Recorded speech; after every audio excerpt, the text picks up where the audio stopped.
In this video, we are going to talk about limiting beliefs. Now, usually everyone has different limiting beliefs about all the situations that we go through because we have different stories and different experiences.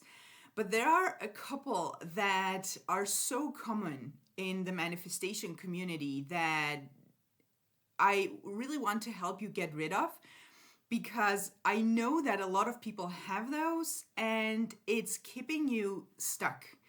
And the reason that I know that a lot of people are dealing with these particular limiting beliefs is, first of all, because I have had several clients who have dealt with it.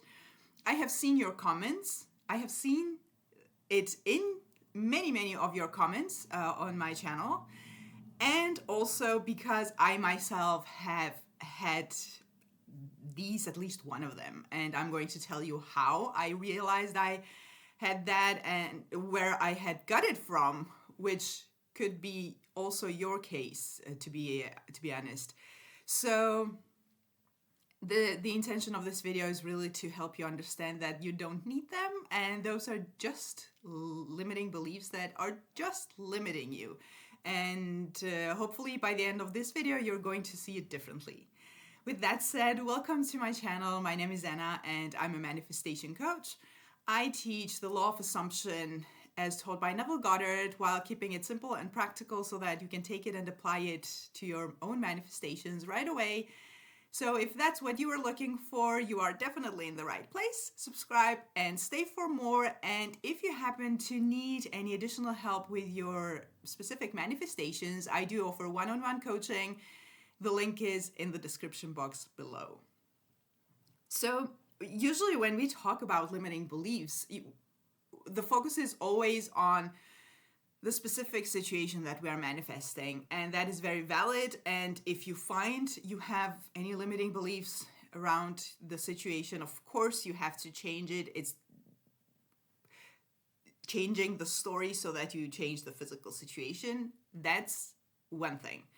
This video is about a couple of specific limiting beliefs that people have about manifestation itself. One that comes up a lot is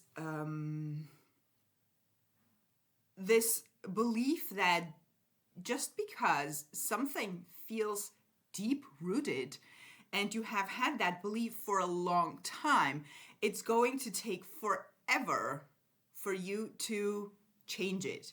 So I often hear, oh, Anna, but I have had this belief about myself for 20 years. It's not going to change overnight.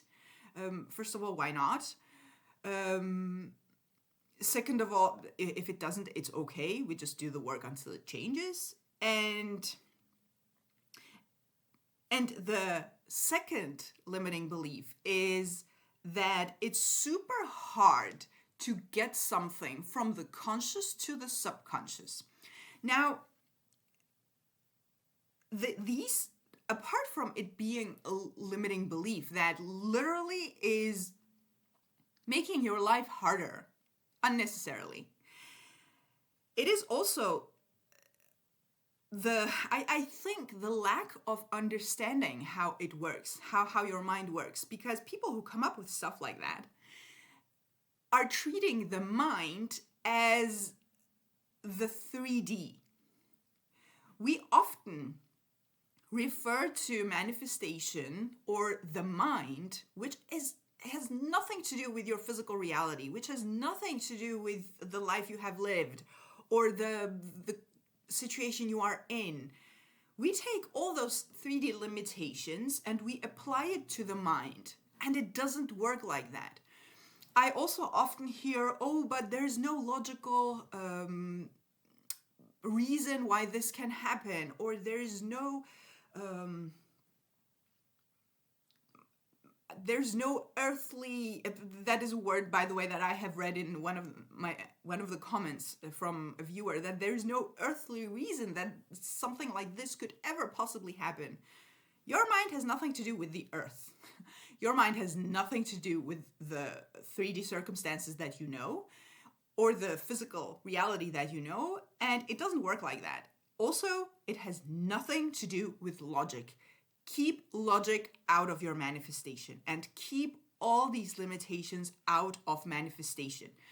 When you are consciously starting to manifest, you can't mix it with your old way of doing it together with this new spiritual, wonderful, beautiful way of manifesting things. It's either or. When you are mixing things, you are limiting yourself. And this is one of the reasons, for example, I say you can't go and take action. That is your old self. Like, leave it in the past. The 3D way of doing things are not going to work for you when you are consciously manifesting. You are doing yourself a huge disservice with that.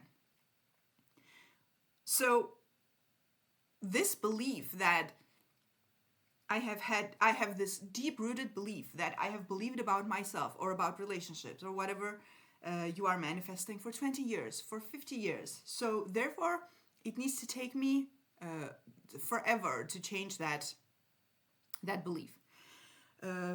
First of all, not true. Simply because, just like I said before, we can't treat the mind the way we treat people.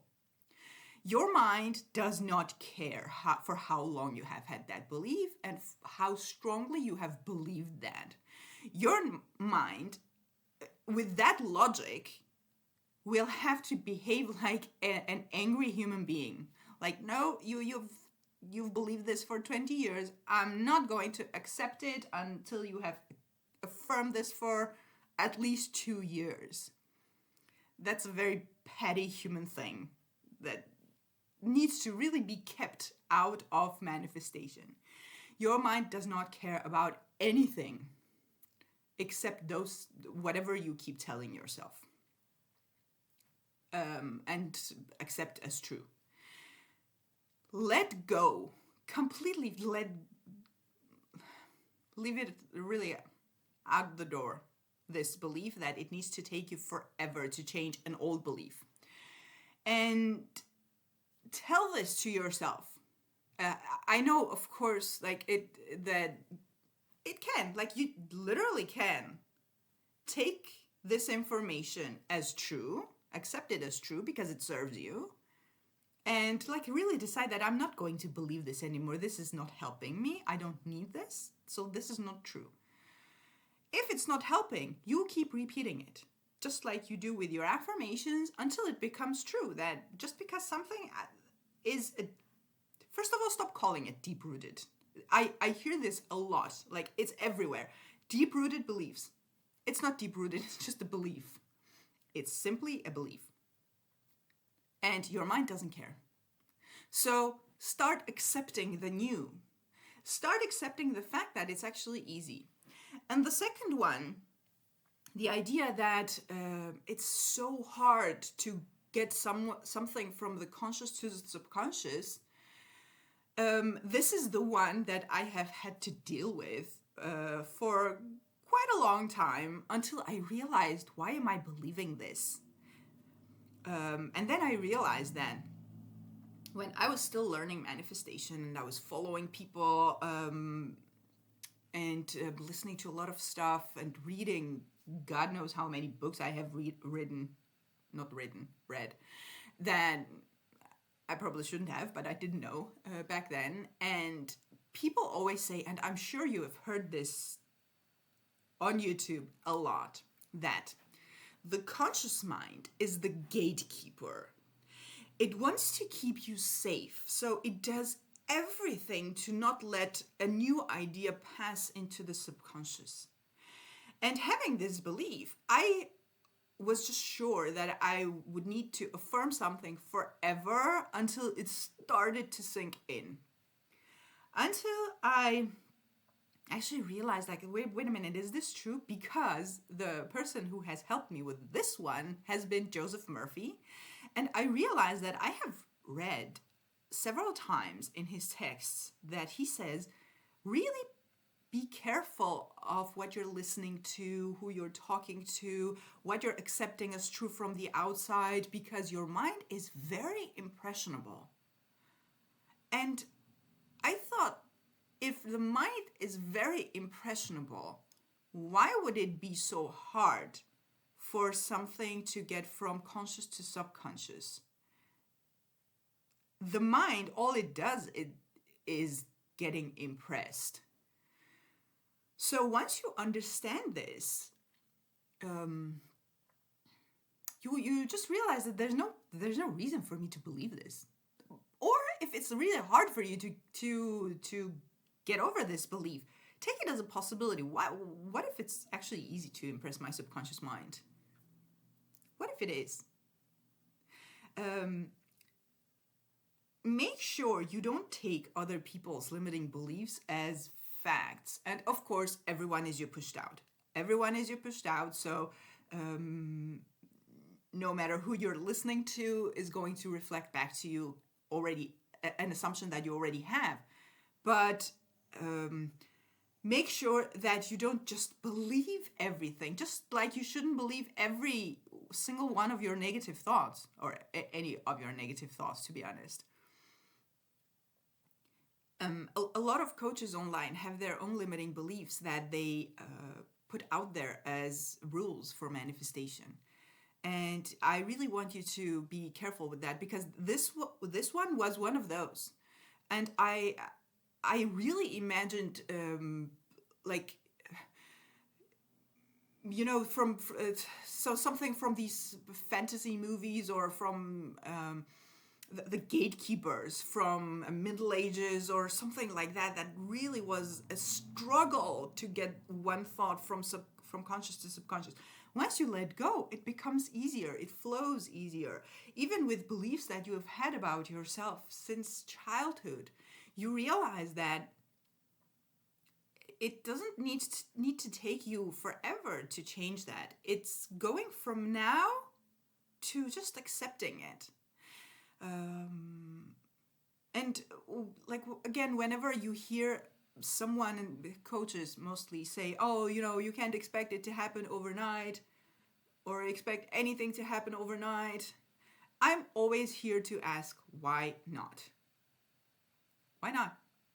If you can really get into the state of that thought being already true, whatever story you're working with, your mind is not going to resist it just because you've had that belief for a long time. It's ridiculous. And I'm not making fun of you. I'm making fun of the belief, so that you can see that you don't need it. So first of all, stop telling yourself that your beliefs are so deep-rooted that now you've had this habit for a long time. It's not going to change quickly. Yes, it is. Because you say so, because you believe that. And if you need to, come back to this video and hear me say it over and over again, if it helps you to hear it from me. Otherwise, you keep repeating to yourself that it's actually easy for me to impress my own subconscious mind. It is my own mind. And stop treating your mind as a human being. It's not a human being. It's not limited. It's not limited, and it's not petty. As you humans can be. Right? And that is of course an assumption. Don't take that as a rule about human beings, but come on. And in the same way, when you go into your imagination and you start imagining a different reality, a different situation, don't bring any 3D limitations with you. You don't, your imagination doesn't care about all those things. It's a very human thing to try to really make it hard, or make it really controlled. I need to know how this goes, so I imagine my SP doing this and this and this in order for us to get together. Throw it out of the window. Go to the end. Imagine yourself the way you want to be. You want to be loved. Don't go into your imagination thinking, oh, but I can't have it all. Who told you? Why? Your imagination certainly doesn't care. So, anyway, long story short, please stop treating your mind and your imagination as 3D stuff, or as human beings. Your mind is limitless. It does not care. It's whatever you tell it. So this thing about something being deep-rooted, needing to take forever for you to change. No, it's easy. It's easy. Your mind is impressionable. You just simply need to accept it. You also just need to accept that you could just create this beautiful assumption, and then it could become an assumption easier, quicker than you realize. If it doesn't happen overnight, that's fine. It's okay. You keep going, but don't keep in mind that, oh my God, this is never going to change because the story. The same thing goes for the assumption that, oh, it's so hard to get something into the subconscious. It's really not. And this is another thing that people believe. And again, I guess it's because a lot of people don't understand how this works and they treat it as humans. So, no, it's not. Take it from Joseph Murphy. Your mind is very impressionable. So, therefore, whatever you say goes. It's your mind, your imagination, your reality. So I really, really hope that this video served its purpose, and if you weren't aware that these are actually limiting beliefs that are making manifestation harder for you, they are. You can get rid of them, and manifestation can be easier than people make it sound like, or we make it be like. So don't make it harder than it needs to be. Try to really talk yourself out of difficulties. Difficulties of your mental work, at least. So once again, if you need any additional help with your manifestations, I do offer one-on-one coaching, which are 100% personalized, all about you and your own specific limiting beliefs and stories. The link is in the description box below, and see you in the next video.